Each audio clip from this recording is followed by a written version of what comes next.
I wrote.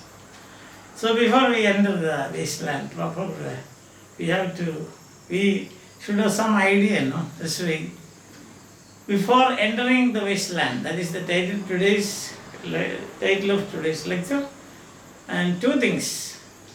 In fact, this is as everyone will agree, whatever everyone has agreed, the foundational work of modernist literature. Foundational work. Along with, we can say, James Joyce, Ulysses. Both these, the wasteland and as well as Ulysses, they have got a mythical frame. At the background, you will find myths. Based on that, in the wasteland, it is a loose frame, but in Ulysses, it is a tight frame.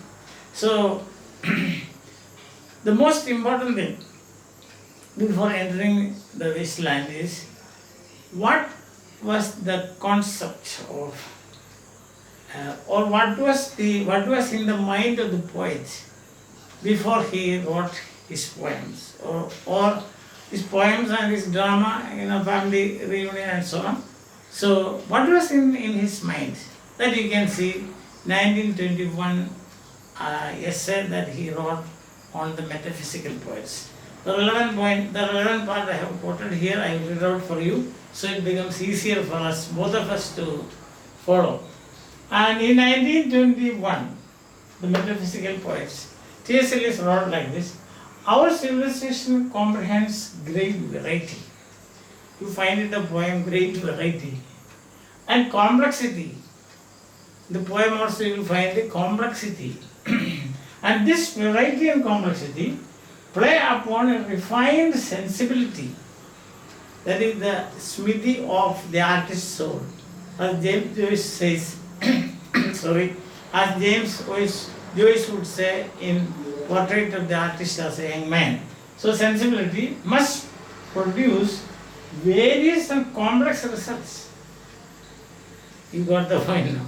When you read the poem, you will get all these things. No? The poet must become more and more comprehensive to include many things, all things, so to say, more allusive, more indirect, in order to force, to dislocate, if necessary, language into his poet's meaning. That is what he wrote in the metaphysical poets. What you find in the wasteland is the fulfillment of these ideas, you can say. So he's putting into practice whatever he has stated, T.S. Eliot has stated in this passage. Now when you take the comprehensive, you learn across centuries, ancient myths, Tiresias, Fisher King, classical literature, medieval Europe, then Renaissance drama, modern London. Comprehensive. So you will find this. Culture. You have Christianity, Buddhism, Hindu philosophy, classical and pagan myths, popular songs. In this poem you will find. Voice. Prophet-like voice, neurotic, aristocratic, women, cockney, pop women, Tiresias, typists, and then fragments of songs. Comprehensive. The poem should become comprehensive. More and more comprehensive. Bringing all things. See these things in that poem. Experiences, spiritual longing, sexual triviality, typist and the landowners club, urban boredom, the neurotic woman, philosophical reflections. You have got the Hindu philosophy here. Then mythic sufferings, Tiresias sufferings. So Kingfisher, not Fisher King, sorry, I'm sorry. Slip of the thing, I think you will excuse me. So then Fisher King suffering, wounded. I have shod these fragments against my ruins. That is the suffering of the fisher king. So you understand? And these points you should keep in your mind. And here the central metaphor is barrenness. Rock without water. Sorry, rock without water. Then what do you find is allusions of that. There is no water or rock. That's what he says. I mean the poem repeats that. Secondly, this is an objective correlative for spiritual cultural decay where no scope for renewal. So these ideas you should keep in your mind. It is the poem, the whole poem is an objective correlative. And also, as I told you in the beginning, the first one is barrenness everywhere. It is the backdrop, we can say, is the post-World War First Europe, where there is civilizational, cultural, spiritual, religious decay. So fragments. This the exact lines you can see. No? Fragments, fragmented minds, fragmented topography, fragmented culture, fragmented beliefs. So, heap of fragments, he says, heap of fragments. Putting these things together, the method used is montage. Montage means fragmentation, cinematic cuttings. What you find in our Malayalam films, you will find that is Eliciting, Swayamvaram, Bangalore Days, recent one. In Hindi you will find Rang De Basanti. These films, the directors use this montage, this method of cinematic cutting. We may think that it's a confused, a chaos, there's a chaotic mixing, chaotic fragmentation. But it's not like that, it's juxtaposition. Understand? Juxtaposition.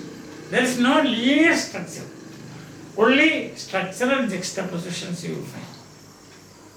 When you look at it, I think it was 1934, Vindhyam Lewis wrote like this. This is a spurious algebra of words. He could not understand what is it all about. It's total confusion. So it's not chaotic, it is a they create a pattern through contrast. That is what is happening in this poem also. Burial of the dead, April is the coolest month. Then summer surprised us coming over the Strandberg.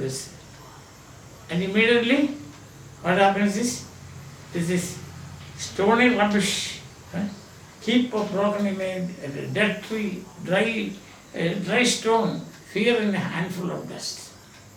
Then it moves to Tristan and that love story, that Irish-based love story, Irish myth, you can say.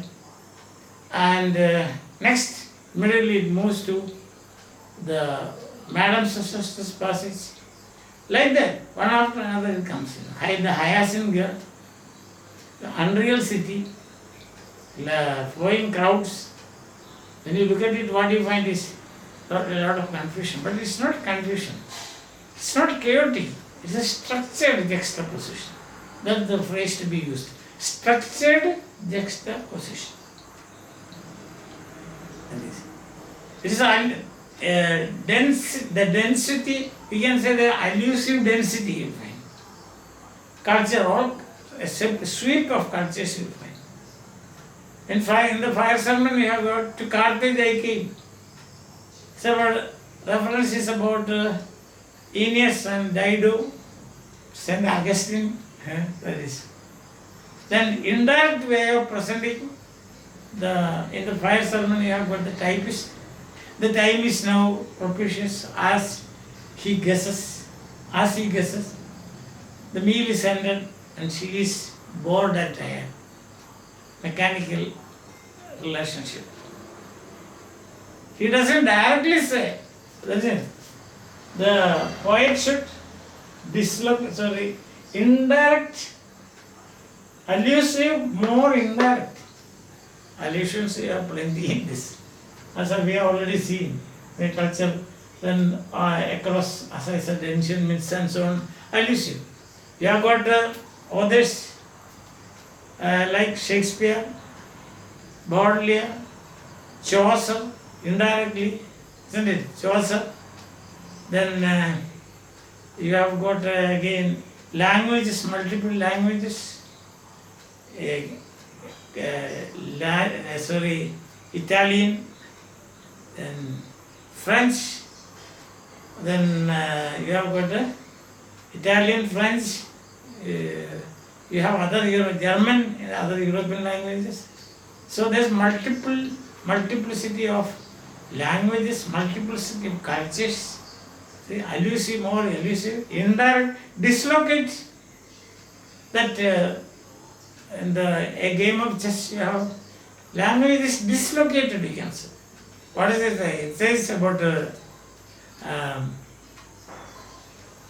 my nerves are very, that passage, my nerves are very weak today. I think, speak, what? That is dislocation of language. Isn't it? In a way we can say wasteland is many civilizations compressed. The plot, or you can say the what the poet wants to convey is compressed. At first, readers will think that, like Vidya Davis would think that this is chaotic, but actually it is structural juxtaposition. One word for that is montage. You can see the examples as we already said. Stony rubbish, heap of broken images, dead tree, as I have told you, barrenness, that's the central metaphor. About mythic, there's an undercurrent of myths there. Fisher King, the wounded Fisher King. His health has to be restored. Then there are grey legends. The questing knight should go and ask the right question to get back the grail. The holy cup used by Christ in the Last Supper. Understand that? So these are myths. So put all these things together, or keep these things in your mind. These fragments, my lecture here is also fragments, heap of fragments. Keep these fragments in your mind.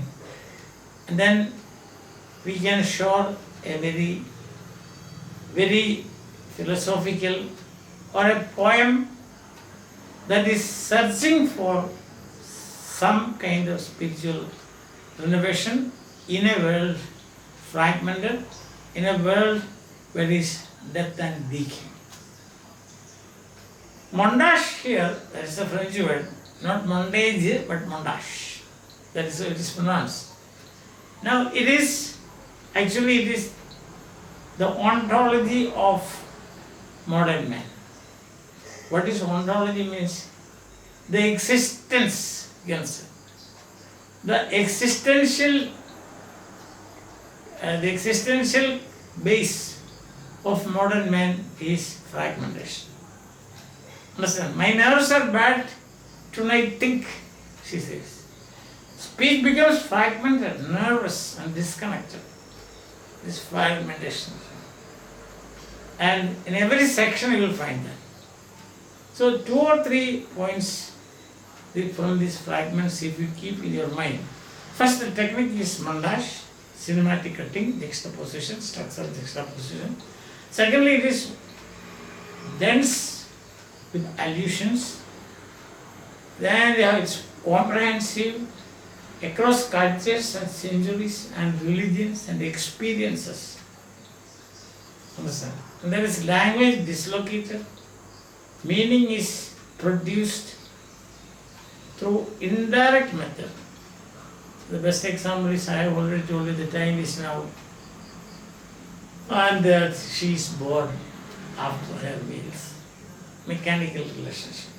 So these things you should keep in your mind. Otherwise, you will find. Other things like 5-part structure. You have got a 5-part structure.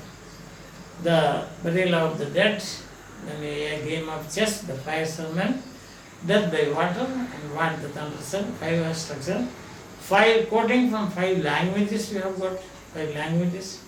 There is reference to 5 seasons. These things are known to everybody. So further explanation is not required, I think. And what I have told you now also may be known to you, but even if it is known to you, please keep these things in your mind. The architecture of the poem, we can say, the architecture of the poem built on montage, fragmentation. The poem itself is a heap of what you call broken images, where you have no comfort at all. Nothing gives comfort in this. For example, what the thunder said. Who is the third who always walks with you? You don't know. These citizens of wasteland, they don't know who is the third who is always walking with them. There is a third always walking with them, the providence of God. They cannot recognize that. The identity they cannot understand. That is helplessness of modern man. With a fragmented consciousness, everywhere sterility and barrenness. Rock only, no water. The cricket doesn't sing. No, the cricket doesn't sing, cannot sing. Shelter is only under the shadow of this red rock. Again, there is no scope of any life-giving spirit. Water is life-giving spirit. And in the poem, death by water. Actually, there should have been rejuvenation by water. Instead of water, there is a reversal. That's another point that you should keep in your mind. Everything is upside down, reversal. April is the cruelest month. April is the cruelest month. But death by water. Then just the diametrically opposite, you can say. Chaucer opens his prologue to Canterbury Tales, April 1 that Aprile with his shoulders. Sweet showers, but here it is cruel. So keep these fragments in your mind before we enter the wasteland properly. And it's going to be, as we say, yes, 1922, 104 years have passed since the publication of this poem, and the poem is still relevant in our life. 104 years, still it is relevant. What does that mean? That means we'll have to go back to Longinus Sublime. We feel like going to it again and again. So it is a work of sublime, an artifact that is sublime, great poetry. And that is why even today it is relevant like the plays of Shakespeare. I hope I have somehow managed to put in your mind some ideas, some what I must say, some signals, so to say. At the entry point of the wasteland, the signals you must read: montage, fragmentation, comprehensiveness, allusion, dislocation of language, indirect way of producing meaning, objective correlative, central metaphor, barrenness. Bye.